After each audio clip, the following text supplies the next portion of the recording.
The Master's in Science and Finance curriculum has 33 credits.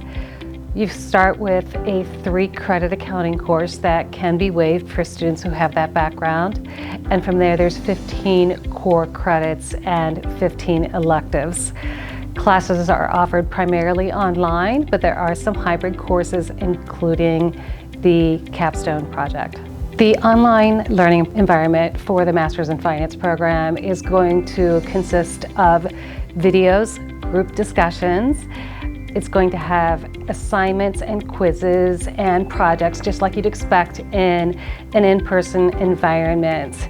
The key from the student's perspective is going to be time management, however, because while there's structure provided by the instructor, there's also flexibility for the student to do the assignments at any time that meets their schedules during the week, but they still have regular deadlines. The certificate in finance is a highly flexible program.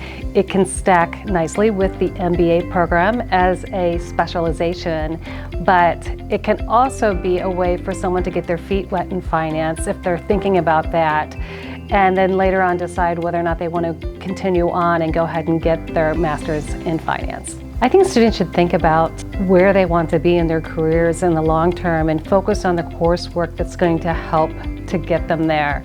The elective classes tend to focus on the application of what's been learned so far. The way the students typically progress through the program is that they have some semesters where they have required courses and other semesters where they have some choices in classes.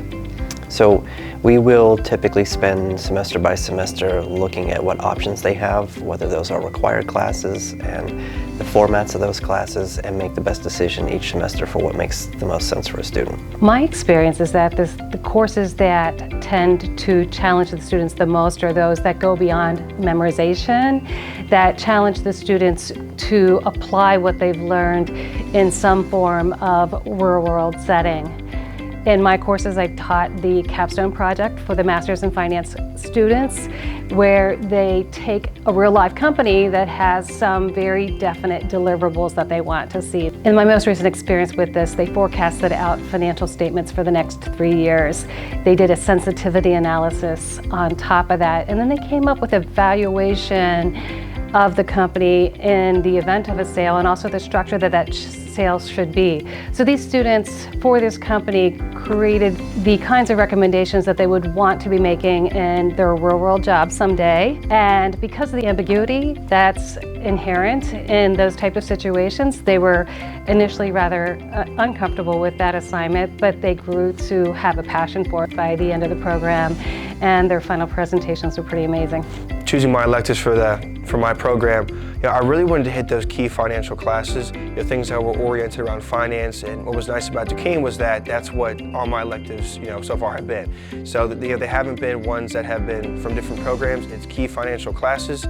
And the reason why I'm taking my master's is I want to go into certain areas where you need a degree and specializations in certain areas. You need that master's and graduate degree. So what was nice was Duquesne offered those specific classes. The Investment Strategy Institute at Duquesne is available to the Master's in Finance students for a variety of ways. For example, we have 24 Bloombergs so that they can access to help with homework or just to research companies if they enjoy investment analysis as a hobby. The Institute itself often hosts guest speakers as well as mixers with industry professionals.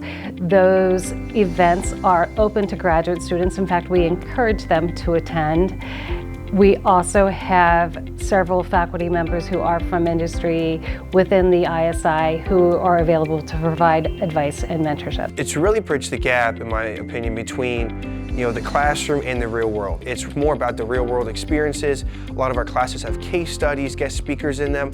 Whether it's a Fortune 500 company to someone in a startup, right? And what they do is kind of bridge the gap, all your undergrad knowledge and learning from the textbook classroom, taking notes, and they say, hey, here's how it is in a textbook, here's how it is in the real world, let's blend them together. And it was really kind of made known and made more apparent through this master's program.